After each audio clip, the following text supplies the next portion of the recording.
Steve, good afternoon. Welcome back to the latest Friday at 4 podcast series by Q.A.C. team. How are you? All right. How are you today? Love Doing it. fantastic, man. Good stuff. Good stuff. I'm excited. Yeah, super excited. I'm glad you're still doing good and things are going with the shoulder.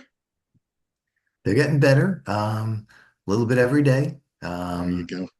As my uncle way back when, because he had all kinds of physical challenges. And his line was, bring me in, fix me, and send me back out. There you go. And I'm saying the same thing. Had a challenge, can be fixed. It's in process, and then send me back out. Send you back out. Love it. That's awesome. Yeah. Well, I'm glad you're here. Welcome. Thank you. Thank you. Glad to be here as Absolutely. always with you. So. Yeah, it's exciting. I love this, man. This Friday gig is really I don't know how we're going to top last Friday, man. That was a good one. If our listeners haven't heard that one yet or watched, they really need to. I'm going to start putting it out there because it was a good one. Yeah. So let's see what you got today. See what we can do. What do you got? We're working on it. We're working on it. Yeah. So one of the things that somebody mentioned, some very wise person mentioned that we might want to talk about today. Oh, and by the way, that wise person was you. Anyway, when somebody, because I know I was in corporate for 30 plus years and even a little after that. But there's always the question of, and it's a two-sided question. As an employee, what are you looking for in the potential employer? And the other side of that says, as an employer, what are you looking for from the employee? And there is no 100% right or wrong answer because every person is different, every employer is different. So we can start out, and again, it doesn't matter which side of the coin we start on, but as an employer, what are you looking for in the employee? Now, depending on how technical the position is in whatever field, you probably want to look for a degree, a 4-year degree. You probably want to look for maybe some experience, either summer internships or something else, because the technical positions usually mean more training, which translates to more time, which translates to more pay to you before you're now productive and earning money for the company. Yeah. So part of it is again, if it's technical, what type of experience and or degrees do you have? Hmm. If it's a non-technical position, companies are more likely to say, okay, do you have a degree? Great. If not, that's okay, depending on what it is, because again, it's the non-technical. And at Yeah. that point, they may put you through some type of aptitude test. Can you add one and one without a calculator? Can you read basic things and remember what you retain or what you read? Hmm. Um, can you put a puzzle together, basic puzzles, so you understand how things fit together? Again, every Yeah. company, every employee is different. Yeah. And Now that's one that, thing I wanted to mention as well was um, going back to talking about every employer is different, right? So everybody's goals are different. So I would venture to say, you know, I mean, I'm going back to like 2000 when I interviewed and into the corporate world. I had to take a test. Mhm, If I passed the test, I got an interview, talked to somebody. I went through 3 interviews. mhm, Once I got accepted, took the job, then each step of the way through that job, I had to take a test and right, I could only fail one. And if I failed the final, I could take it one more time or I didn't get the right. job. But I don't know if that's still is relevant today, but I know that company that I worked for, they did away with those testing because I think they got sued because some reason it wasn't fair. So is that something that's still going today? What is your take on that? I'm not sure if they still do testing. Um, but one of the things that I know they do in many companies is you still go through your two, three, 4 rounds of interviews. But what they've over time, employers have gotten wise because they realize their time is valuable. They don't care about you. Their time is seriously, Mhm. their time is Isn't that the valuable. truth? So what they'll do is if you're going to go through 3 interviews, person number one may ask you 7 questions, specific targeted questions. If you are now done and the interviewer leaves the room, person two comes in. They will ask you 7 questions. One or two may be the same. One or two may be worded differently, but getting the same result with your answer, and then some new Yeah, questions. yeah, And then the third person does the same thing.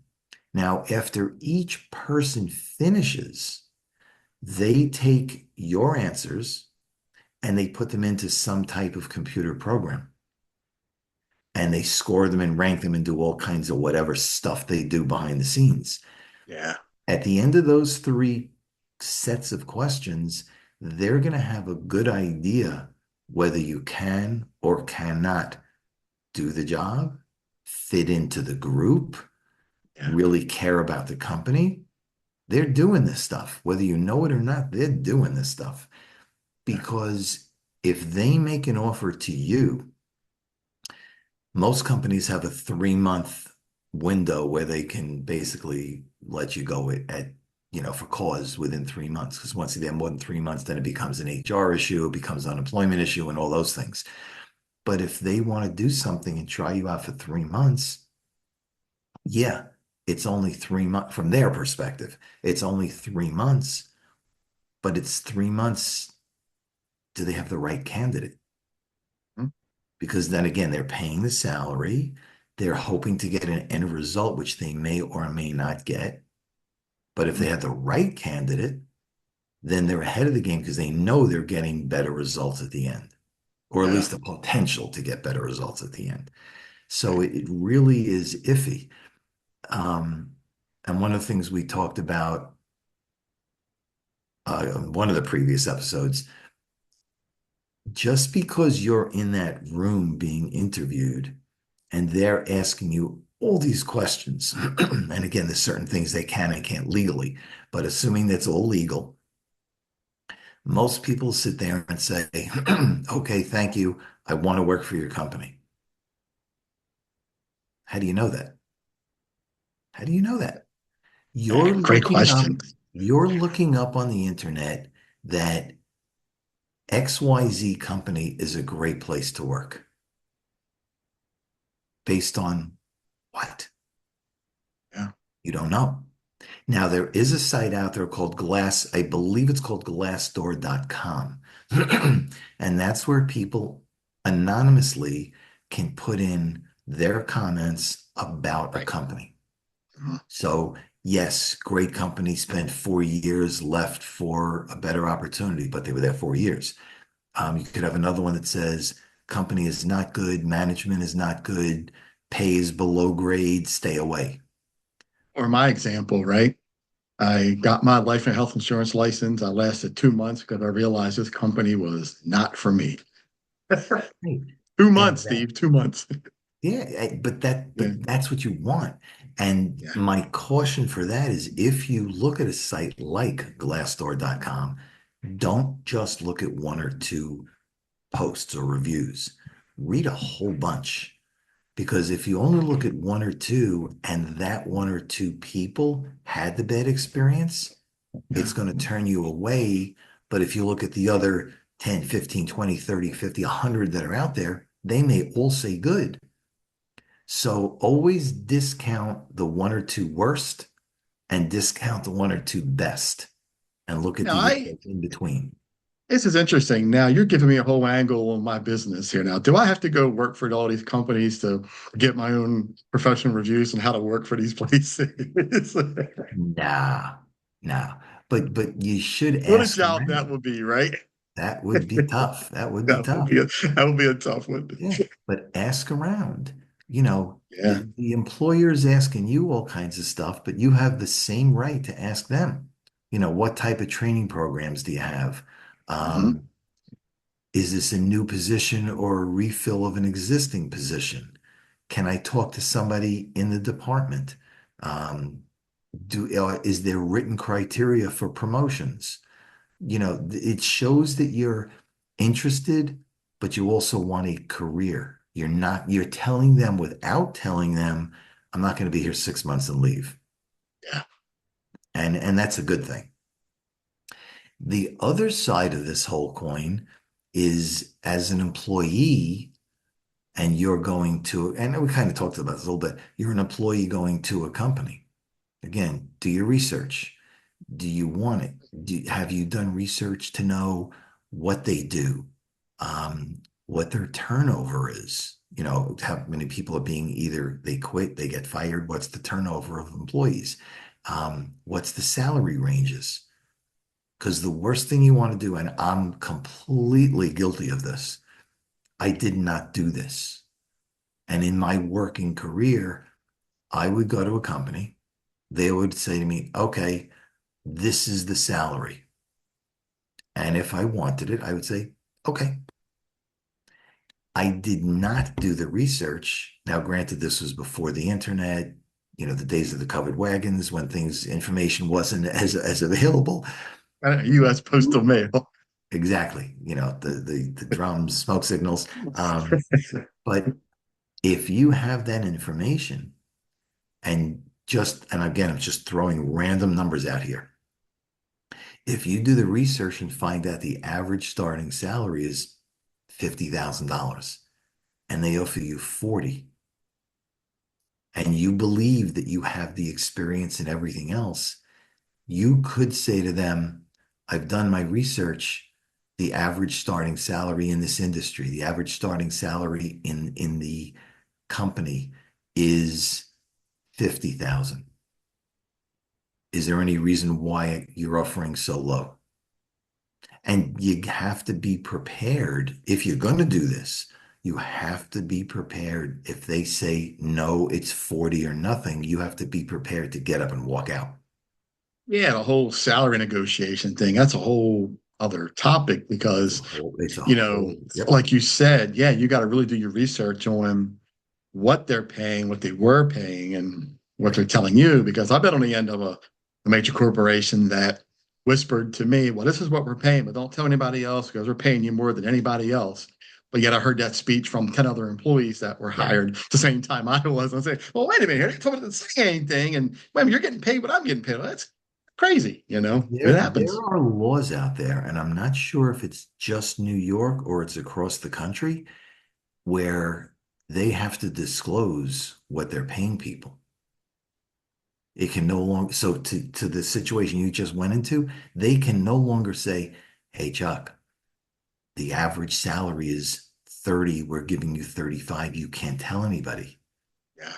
That doesn't fly anymore because Yeah, you this was can then go to somebody. 2015, so you might be correct because that's been some time ago. So Yes, yeah, it has been. they, yeah, so that could have been, Yeah, because, prior to this law, right? That yep, this disclosing of this yep.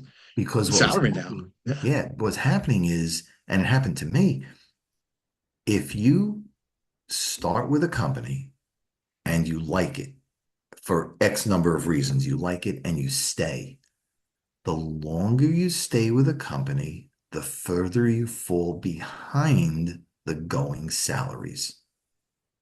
So companies were sitting there and saying, oh, I hired Steve at 50. 10 years later, he's making 60. yeah, Obviously, that's not good, but okay.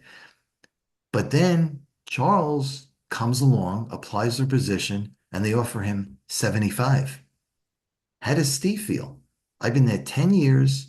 I yeah, know the company. I know the people. I have the relationships. I'm a proven performer.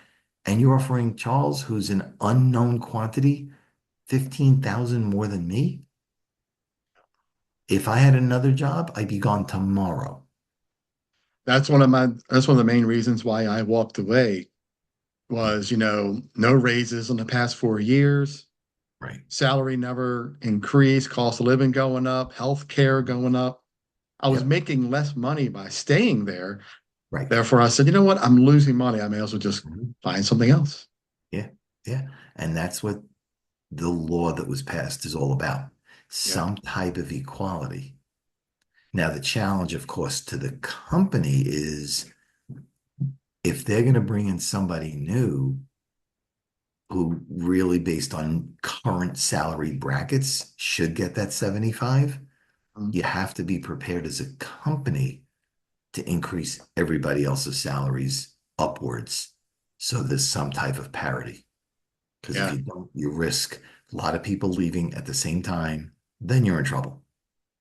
Yeah, I agree with you. And I think that's part of what happened during my era, in the corporate world. And I was part of that, and I Mhm. walked away. Yeah. So, Yeah. yeah. But again, we will go back for a second to the employee, potential employee looking to go into a company. It goes back again. What are you bringing to the table? If the job requires either a 4-year degree or somebody in process of, and you just have a high school diploma, what do you have that compensates for the lack of college? If they want 2 years of experience and you have 6 months or none, what else do you have that compensates to be offered that position? Yeah, I know there were some talks about this is prior to COVID. There Mhm. were talks about you won't get hired unless you have a 4-year degree. Right. Um, they didn't care about experience. The degree was the thing. So after COVID, this push came to where it didn't matter whether you have a degree or not. We look at experience now. So they've opened up the field because I'm sure it was hard to get people to Yes. fill those seats in these companies. So it became a challenge. So they said, you know what, we got to open up the market. If you don't have a degree, it's okay. Apply anyway. Yep. Because people like me who don't have a degree were getting pushed away because I didn't have a degree. I didn't even get a chance for an interview because, well, you don't have Mhm. a 4-year degree. We're not talking to you. Huge problem, right? It is a huge problem. Yeah. When I was growing up, um, the 4-year degree was required. Well, 4-year degree was a nice to have. Then it became the 4-year degree was required. Then it became a master's was a nice to have. Then it became the master's was required. And at some point there was talk about a PhD, and I think that got squashed because that's just like off the deep end. Yeah, I'm that's not a little bit saying much, I'm not saying PhDs are bad, but for the average job, really? So, right? but as you said, with COVID and other things, with college becoming more unaffordable and people can't apply anymore because they even with aid, they can't afford it. Um, so now it became experience. And what's happening to a lot of people, and again, I'm not suggesting you do this, but as an option, consider a 2-year trade school. Yeah. You'll come out in 2 years instead of four. They're significantly less expensive. So your loan at the end is much, much easier to pay off. And there Yeah. is such a demand for electricians, plumbers, auto mechanics that, and again, I'm not suggesting you ditch college and do that, but consider it as an option because I Well, you know mean I can't sit on TikTok and make $1 million a year? you can, but how many people will do that? Right. What's It's the it's chance of that, right? it's just like how many. So I'll give you an example. One of my good friends is a doctor, obviously name unmentioned. He works in the Bronx for years, and he said there's just a couple of ways out of the Bronx. Actually, he mentioned 4 ways out of the Bronx. One, you can be a rock star, J-Lo, whoever else that came out of the Bronx. How many people become a rock star? Two is you can become an athlete, but how many people make it to the pros? Yeah. Three is you become a drug dealer. Or Yeah. four, or four is you die at an early age because you get caught in a gun battle. But that's the options. So just because college is out there and everything else doesn't mean it's right for everybody. And over the last couple of years, if you do your research, the number of colleges that are closing is going up because as the population ages, as people and parents and kids realize it's super expensive, I'm going to go for 4 years, come out with a degree, maybe not get a job, but have that huge loan. Is it worth it? So now maybe they're going to trade school. Yeah. And again, I'm not saying school is bad. I have a 4 year degree, I have a master's, and for me, they worked well. Yeah. But not everybody is like me. And that's a good thing, but not everybody is like me. But what satisfies you? Sometimes maybe you need to go, and I've said this in other episodes, during high school, go work for somebody, even if you work for free.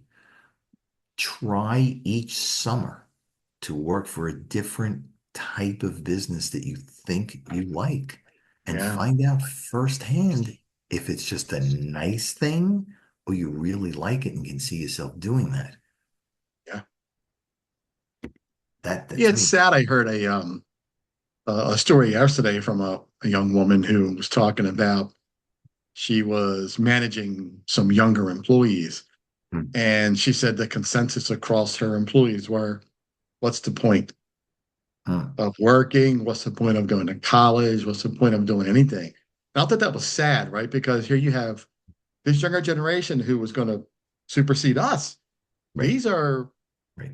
coming behind us. And you would think that these people would be a little more engaged and understanding and wanting to do things to push the country and the world forward. But when you hear these things of what's the point, it's kind of sad.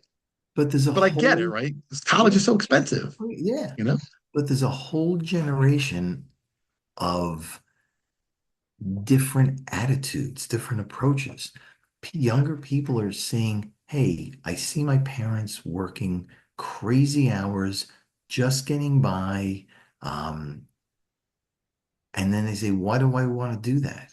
I want Yeah, something different. I want to be able to retire sooner on my terms, not on somebody else's terms. I want to be able to get the better car, the better house, take the vacation, do whatever it is for you. And they're now saying, and by the way, I want to get paid a lot of money now without experience. Well, without first of all, that's not experience, happening. Okay. But right? for the most part, it's not happening. But you're right.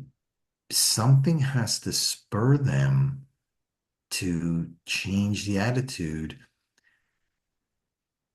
Having, and you have the same background, you worked for a company or companies, and then you swung out and you became an entrepreneur.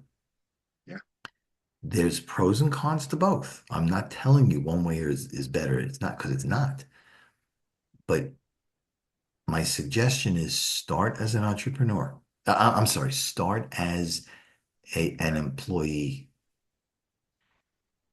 get experience, save some money, get the work ethic, and then become an entrepreneur part-time.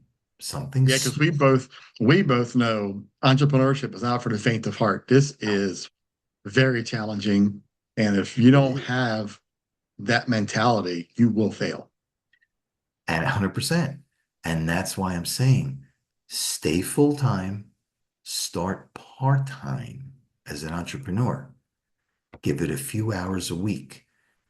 So your commitment is less Yeah, right. time, money, whatever.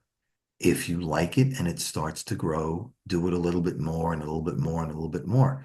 And if you get to that point that you really start to do well, then you make the decision of do you continue doing full time and an entrepreneur, or do you drop the full time?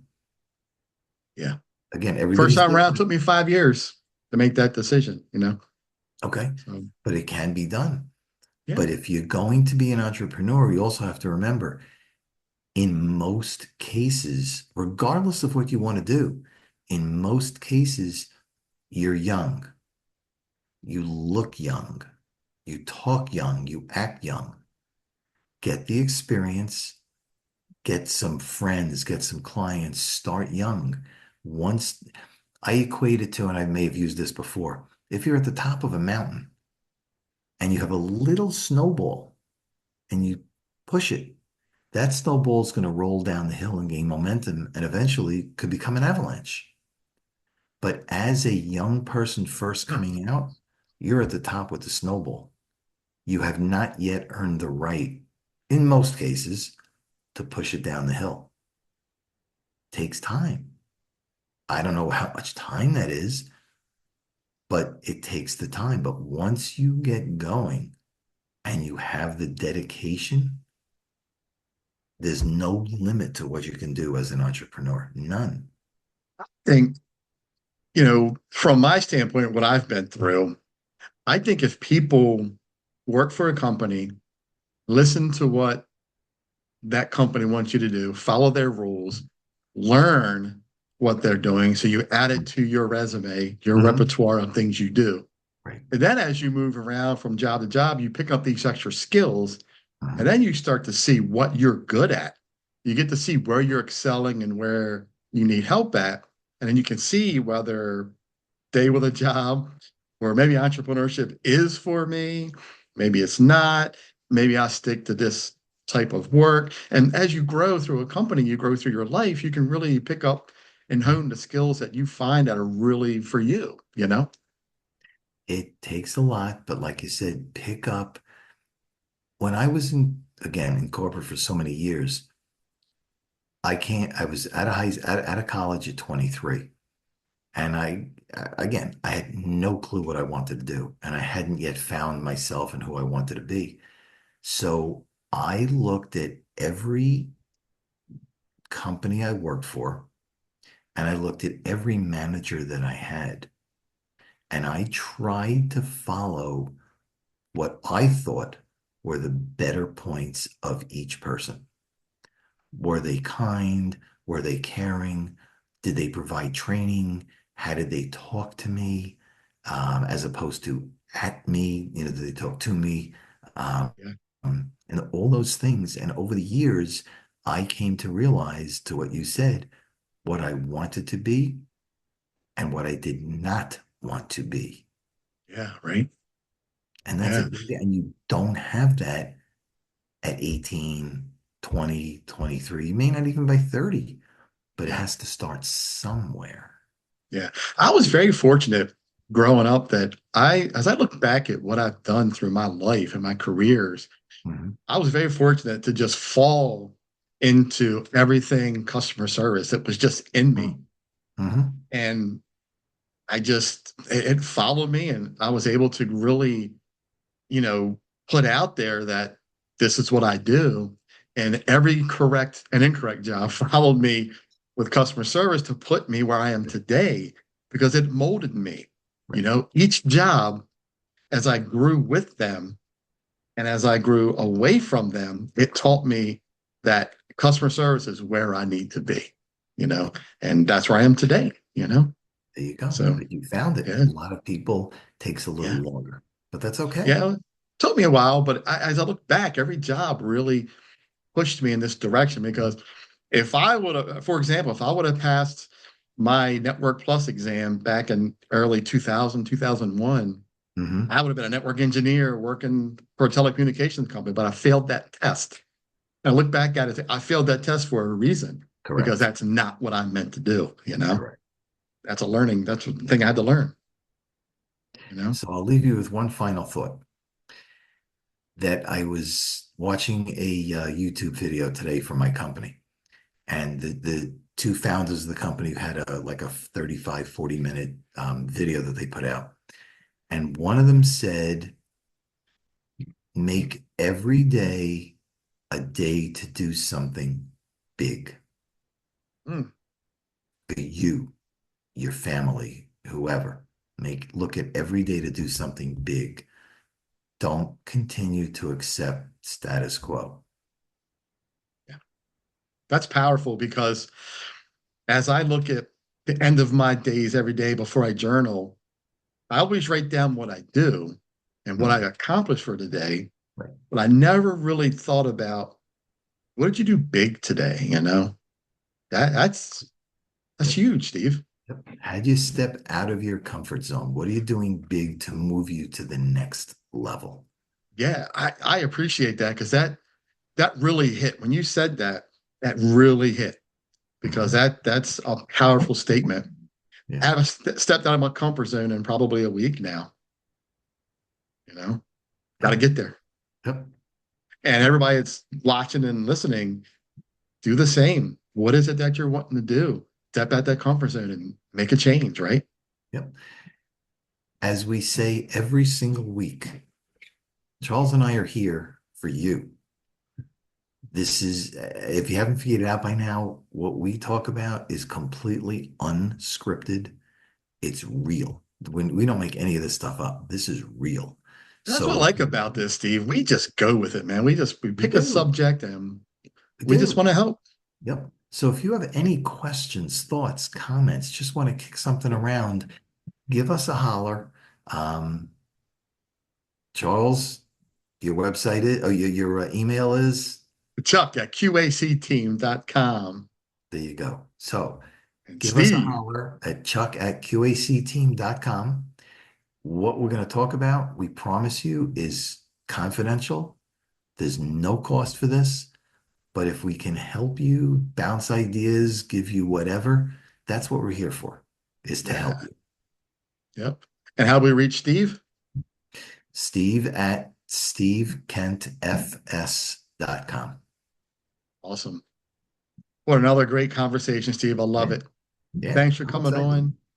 Yeah, I'm gonna I gotta write that thought down because I think I'm gonna put that in the show notes as well. That's huge, man. Yeah. And I want you to make sure you text that to me, email it to me or something, because I really want our audience when they replay this and listen and watch, I Mhm. really want that to really stick and sink in because it's hit me pretty hard because that you just woke me up. That was huge. Thank you. All right. I try. Well, again, it wasn't my line. I'll give credit to my two founders, not my, but the two founders of the company, but that's okay. Um, Yeah. yeah. So it's good stuff. All right. All right. Well, finishing up here. I really appreciate you coming on Friday at 4 podcast series because It's 4 o'clock somewhere. you nailed it. Awesome. Steve, I'm thanks impressed. I again. got that right. You got it right. Yes. Steve, thanks again. It's been a great pleasure having you on as my co-host. You I too. love it. I enjoy it. And we will talk soon. You got it. Thanks, Charles. Take Take care, care. buddy. Bye.